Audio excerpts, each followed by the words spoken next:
मार्गशीर्ष महीना शुरू हो चुका है और कृष्ण पक्ष की सप्तमी को माता लक्ष्मी के व्रत का पहला गुरुवार है। इस दिन भक्त माता लक्ष्मी की विधिवत पूजा करते हैं और महालक्ष्मी व्रत कथा का पठन एवं श्रवण करते हैं। श्री महालक्ष्मी व्रत कथा का श्रवण और पठन करने से दुख दारिद्र्य दूर हो जाता है। श्री महालक्ष्मी माता की कृपा से सुख संपत्ति ऐश्वर्य प्राप्त होता है, मन की इच्छा पूरी होती है। श्री महालक्ष्मी माता के अनेक रूप तथा नाम हैं। भूतल में वे छाया, शक्ति, तृष्णा, शांति, जाति, लज्जा, श्रद्धा, कांति, रिद्धि, स्मृति, दया, तुष्टि, माता, अधिष्ठात्री एवं लक्ष्मी के रूप में स्थित है। कैलाश पर्वत पर पार्वती, क्षीरसागर में सिंधु कन्या, स्वर्गलोक में महालक्ष्मी, भूलोक में लक्ष्मी, ब्रह्मलोक में सावित्री, ग्वालों में राधिका, वृंदावन में रासेश्वरी, चंदन वन में चंद्रा, चंपक वन में गिरजा, पद्म वन में पद्मा, मालती वन में मालती, कुंदन वन में कुंददंती, केतकी वन में सुशीला, कदम्ब वन में कदम्बमाला, राजप्रसाद में राजलक्ष्मी और घर घर में गृहलक्ष्मी इन विभिन्न नामों से पहचानी जाती है। इस तरह महालक्ष्मी की व्रत कथा का हम आरंभ करते हैं। भारतवर्ष के सौराष्ट्र देश में द्वापर युग की यह कहानी है। सौराष्ट्र में उस समय भद्रश्रवा नाम के राजा थे। वे बड़े पराक्रमी राजा थे। 4 वेद, 6 शास्त्र, 18 पुराणों का उन्हें ज्ञान था। उनकी रानी का नाम सूरज चंद्रिका था। रानी दिखने में सुंदर, सुलक्षणा तथा पवित्रता थी। उन दोनों को 7 पुत्र तथा उसके बाद एक कन्या का वरदान मिला था। कन्या का नाम श्यामबाला था। एक बार महालक्ष्मी जी के मन में आया कि वह जाकर उस राजा के राजप्रसाद में रहे। इससे राजा को दुगनी धन दौलत की प्राप्ति होगी और वह इस धन दौलत से अपनी प्रजा को और सुख दे पाएगा। गरीब के घर अगर रहे और उसे धन दौलत प्राप्त हो तो वह स्वार्थी की तरह केवल अपने ऊपर ही खर्च करेगा। यह सोचकर श्री महालक्ष्मी जी ने बूढ़ी ब्राह्मण स्त्री का रूप धारण किया। हाथ में लाठी लिए लाठी के सहारे वे रानी के द्वार तक पहुंची। यद्यपि उन्होंने बूढ़ी औरत का रूप धारण किया था, पर उनके चेहरे पर देवी का तेज था। उन्हें देखते ही एक दासी सामने आई। उसने इनका नाम, धाम, काम, धर्म पूछ डाला। रिद्ध ब्राह्मण का रूप धारित माता लक्ष्मी ने कहा, बालिके, मेरा नाम कमला है। मेरे पति का नाम भुवनेश है। हम द्वारिका में रहते हैं। तुम्हारी रानी पिछले जन्म में एक वैश्य की पत्नी थी। वह वैश्य गरीब था। दारिद्र्य के कारण हर रोज घर में झगड़े होते थे तथा उसका पति रोज उसे मारता था। इन बातों से तंग आकर वह घर छोड़कर चली गई तथा जंगल में खाली पेट भटकने लगी। उसकी इस दुर्दशा पर मुझे दया आई। तब मैंने उसे सुख संपत्ति देने वाली श्री महालक्ष्मी की कथा सुनाई। मेरे कहने पर उसने श्री महालक्ष्मी का व्रत किया। श्री महालक्ष्मी प्रसन्न हुई, उसकी गरीबी दूर हुई। उसका घर संसार दौलत, संतति, संपत्ति से भर गया। बाद में पति पत्नी दोनों परलोक सिधारे। लक्ष्मी व्रत करने के कारण वे लक्ष्मी लोक में रहे। उन्होंने जितने साल महालक्ष्मी का व्रत किया उतने हजारों साल उन्हें सुख भोग मिला। इस जन्म में उसका जन्म राजघराने में हुआ है, परंतु वह श्री महालक्ष्मी का व्रत करना भूल गई है। उसे यह याद दिलाने मैं यहाँ आई हूँ। बुढ़िया की बातें सुनकर दासी ने उन्हें प्रणाम किया तथा श्री महालक्ष्मी का व्रत किस तरह किया जाए इस बारे में पूछा। बुढ़िया रूप धारण किए हुए श्री महालक्ष्मी माता ने दासी को पूजा की विधि तथा महिमा बताई।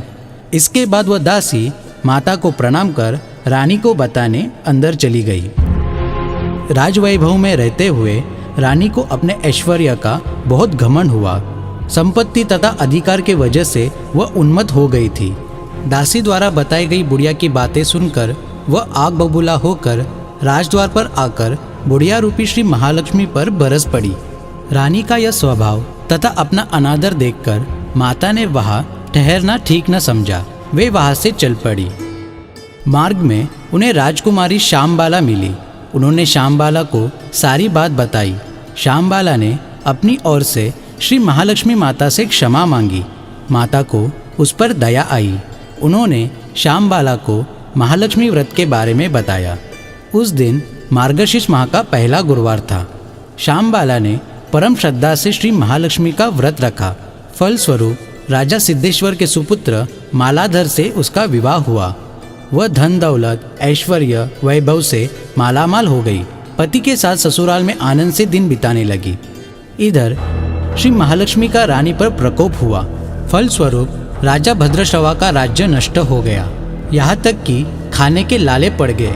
ऐसी हालत में एक दिन रानी ने राजा से निवेदन किया, हमारा दामाद इतना बड़ा राजा है, धनवान है, ऐश्वर्यशाली है, क्यों ना उसके पास जाए, अपना हाल उसे बताए, वह जरूर हमारी मदद करेगा।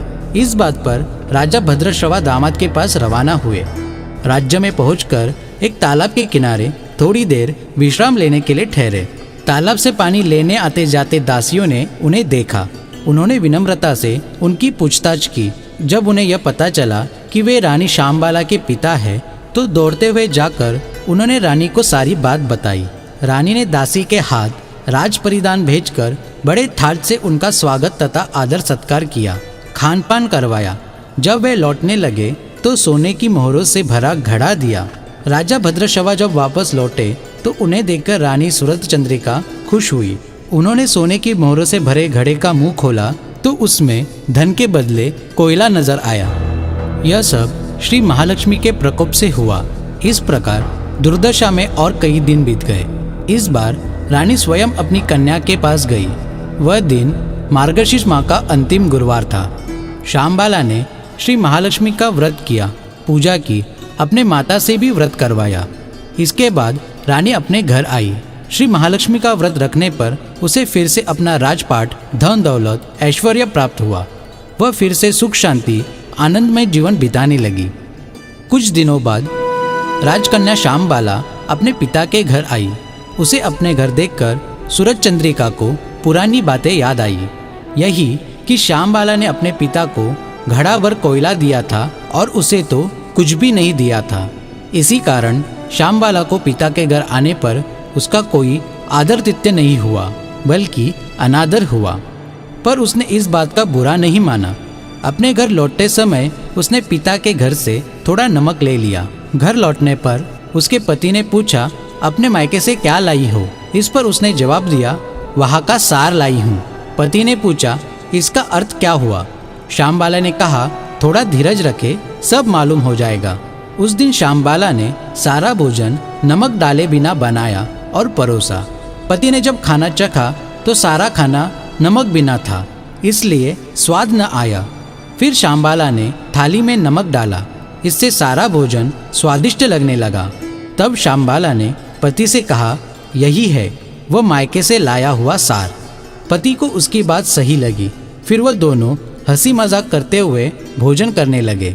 कहा गया है कि इस तरह जो कोई श्रद्धा भाव से श्री महालक्ष्मी की पूजा करेगा, उसे मनोवांछित फल की प्राप्ति होगी तथा सुख संपत्ति, शांति, यह सारी मनोकामनाएं भी पूरी होंगी।